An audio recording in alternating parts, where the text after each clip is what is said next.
Ali is from Pakistan. He's brown, he's Muslim, and he understands the science behind 9/11, so he asks questions. Specifically, Saad wants to know why Building 7 fell and it wasn't hit by a plane. But he's Muslim, and he's not worried about the mosque. He's more worried about why 2 planes were able to knock down 3 buildings, one of which remains out of the majority of the American psyche. Makes sense. So do you support burning these Qurans? And No. Well, see, this is why it's splitting hairs. I support freedom of speech. I mean, the proper way to dispose of American flag is by burning it. That's in rules of the... sense. I mean, what do? Do we sit around and split hairs? Do me and you fight about abortion? Do we fight about gay rights, things that don't matter? Or do we figure out why 3,000 people got murdered on 9/11? Or do we figure that out? What do we do? You know, do we talk about fantasy football?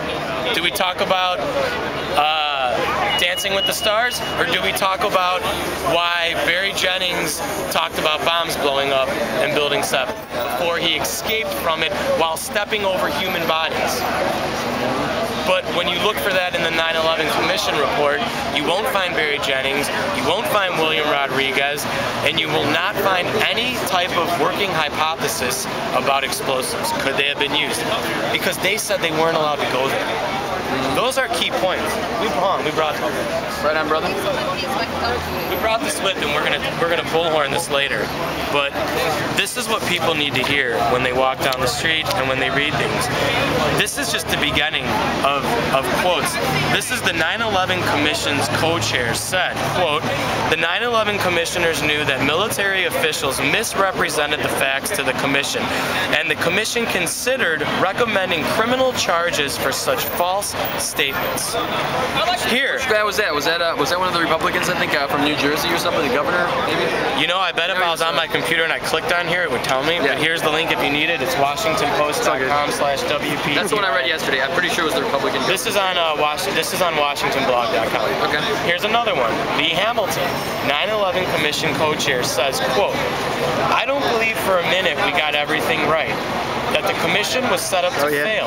That people should keep asking questions about 9/11 and that the 9/11 debate should continue."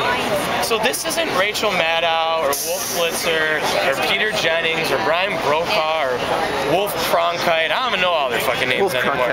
I'm just making that up. Good touch. But you know, this is the 9/11 Commission co-chair, Lee Hamilton. Yep. This is the guy that supposedly told you what happened on 9/11, whose quote is, "The 9/11 debate should continue." Okay, but then little pricks like, I don't know the guy's name from the New York Post, but he wrote stuff that were all left-wing conspiracy. They're like, left-wing. Once again, they're off the issue. Why would you write the word left-wing or right-wing or middle-wing or any wing? The issue is what happened on 9/11. Yeah. So would you consider yourself more of a conspiracy factist than a theorist? I would consider myself a logical human being who watched Building 7 collapse. And the problem is, the majority of Americans have never seen it. Yeah.